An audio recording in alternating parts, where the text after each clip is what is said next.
मैदान बा खेलत सवेरे से निकल बा घर से साँझ हो गई बा। लड़का खेलत खेलत नदी के किनार पर पहुंचल बा। आईने सवेरे से जब साँझ भइल बा मतारी हाथ में एगो डंडा लेके आ लड़का के खोजे चल गए बाड़ी। अब उन्हीं से लड़का रिटर्न आवता मतारी ऊपर से पूछा तारी कि रे सवेरे से साँझ हो गई ते कहाँ रहे? तो लड़का कहता कि माई हमरा के मारो जल हम एगो बात कहता नहीं एगो बड़ी विचित्र चीज आज देखले वाली तभी सा वो चीज के हम समझ नहीं की पावत तू मतारी हो समझा दो। लड़का कहता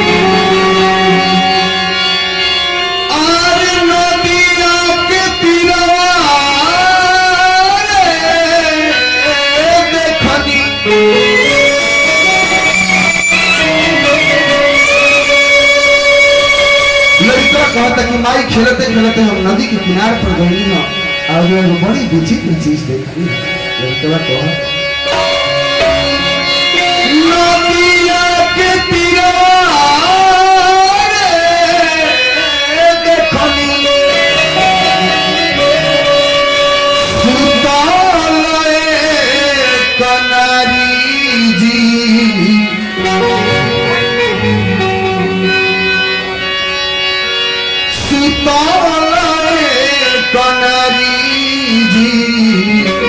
घूमत रहूं से जी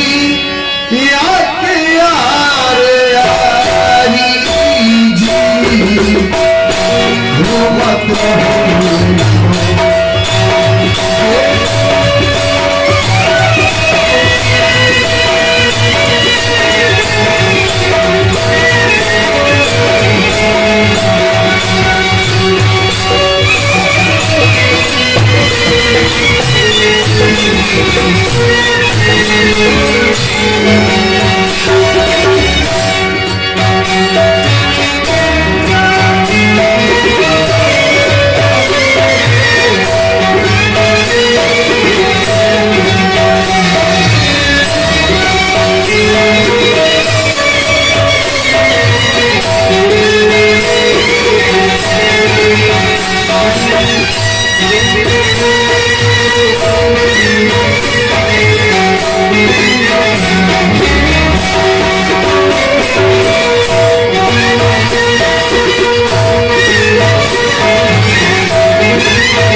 पुरस्कार के दौर लगल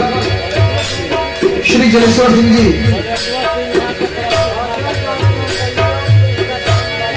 देखिए महेश्वर सिंह जी महेश्वर सिंह जी यहाँ की तरफ से बहुत तरह से अपने भाई आशीर्वाद है भगवान से अर्चना देती हमारा और भैया अरुण भैया की तरफ से बहुत तरह से अपने भाई भगवान से अर्चना देती शुभकामनाएं। यदि कहता अपना मतारी से पिए माई हम काट खड़ी हैं पिए औरत के खूब बढ़िया सुता के गहना गुड़िया पहना के आलोक लेके आई है कैसे लड़का कहता चुनरी पहिरले रहुए कोइले सीनारा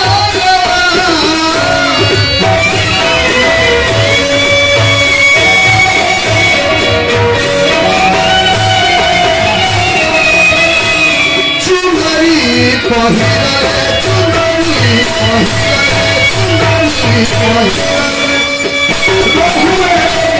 कोइले सीनारा घुघुता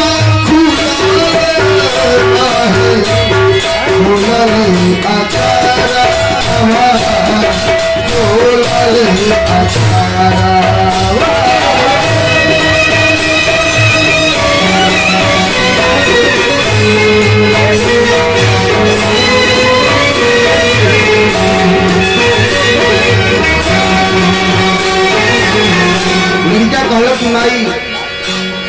चितरी पहिरे रहुए खोलले अचरवा आ घुघुता हटल रहे ओकरा लाज शरम भी ना लगत रहला कि होतरा लोग रहला और ओकरा बीच में खूब बढ़िया सज धज के आई रहल लड़का कहता चुंदरी पहिरले रहुए कोइले सीनारा घुघुता हटल रहे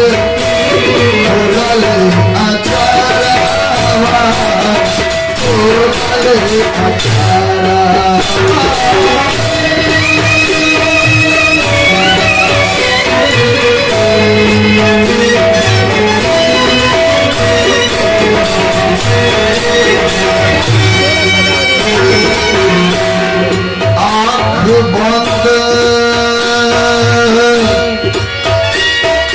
अरे पहिले रे नाही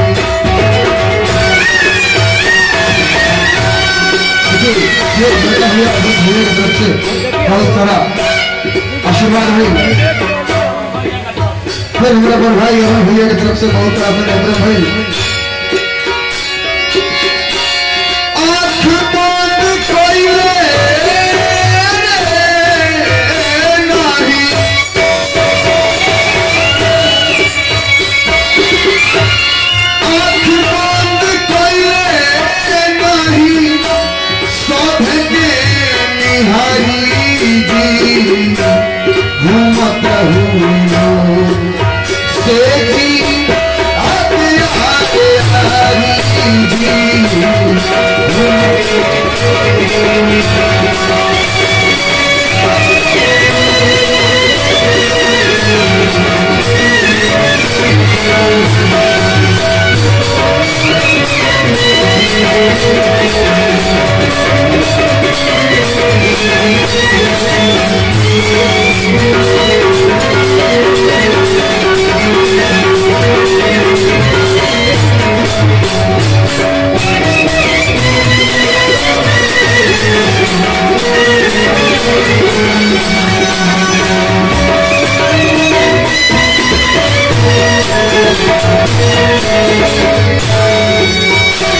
लड़का कहलक कि भाई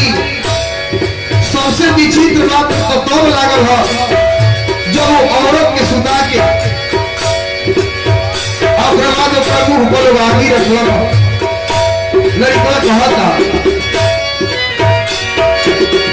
कि जे घूमत रहे वो औरतिया के जवान आदमी वो औरत के कहे कि गीत में बा जे घूमत रहे लोग से जी आके आगे हरी जी तो जवान आदमी घूमत रहला उजाने तरह घूमते घूमते और औरतिया के का कइलक लड़का कहता घूमते घूमते रखले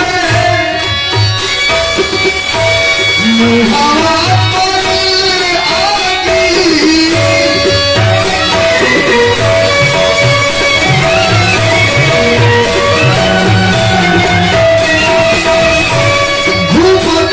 घूमते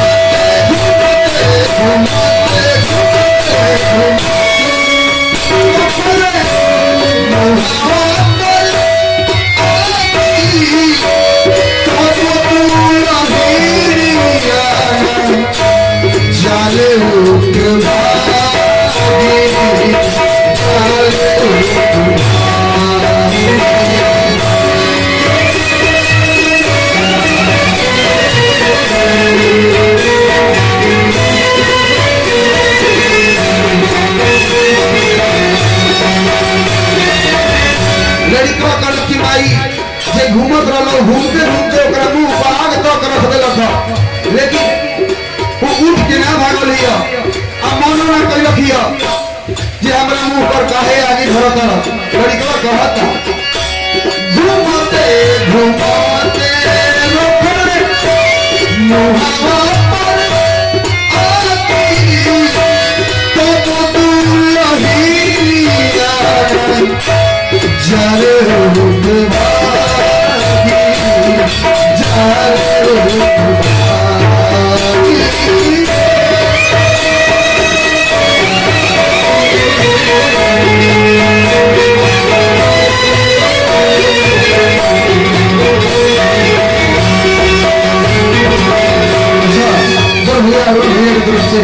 फिर बहुत सारा से भाई घूमते घूमते रखले मुहावा पर आगी तब दुल्हनिया में डाले उठागी ऐसा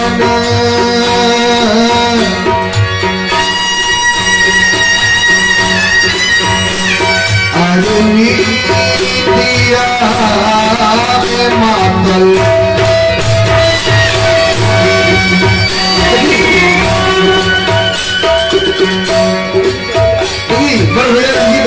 से फिर बहुत सारा से भाई पुण्य आत्मा की शांति होती हमारा पूरा मंडली खाती भगवान की शुभकामना खाते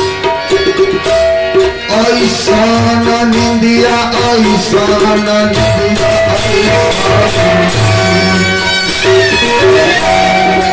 देखिए हम के गैर जीवन खास तौर पर हमारे बड़ भाई व्यास मनोकामना भैया की तरफ से छोटे भाई खातिर बहुत सारा से भाई भगवान से शुभकामना करता लड़का बहुत की माई ऐसा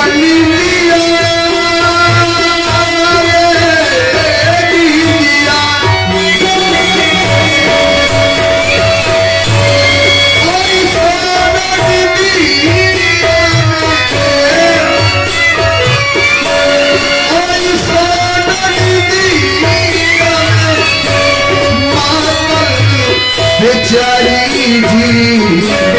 घूमत से जी अग्यार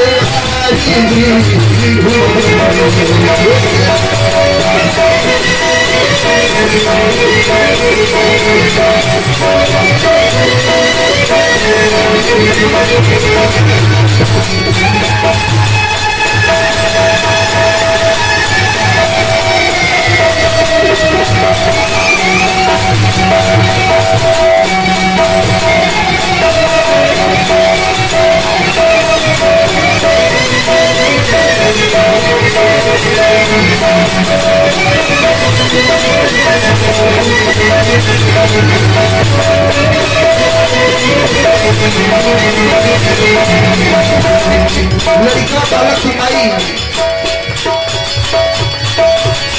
ओकरा मुंह पर दबाई रखल ओकरा मन का भइल ओमे ओकर सभे सागर संबंधी रहल लेकिन केहू ना माना कइल कि काहे का मुंह पर आगी रखत लड़का कहल केहू के बही में केहू के बही आशा के पुतरिया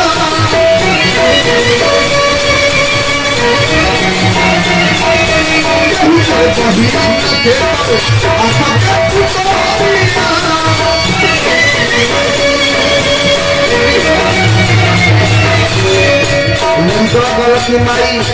कम से कम ओकरा पर रोके के चाहिए जे करू अमरी भागे चले के सिखल होई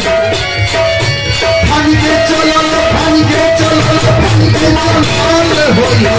जे करे कबूलिया जे करे कबूलिया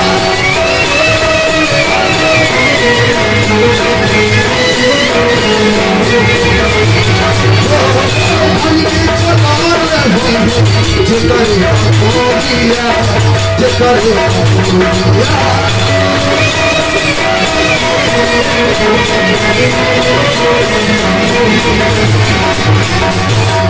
गलत माई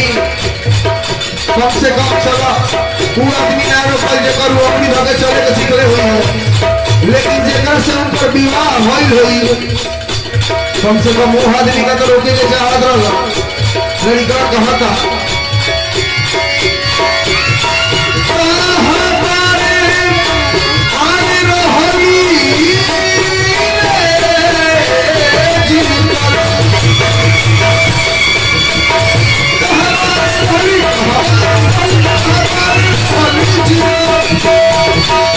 हर प्राण से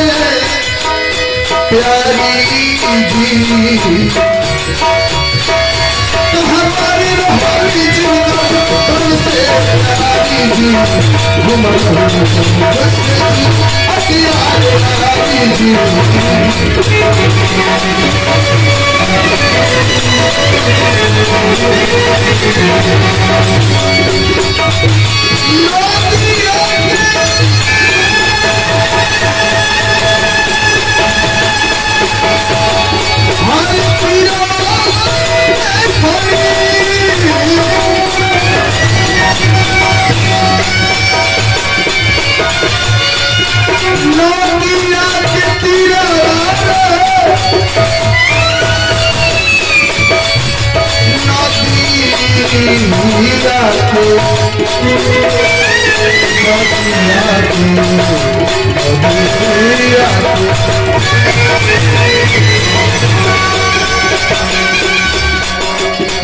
फिर हमरा अरुण भैया की तरफ से बहुत सारा से लेकर भाई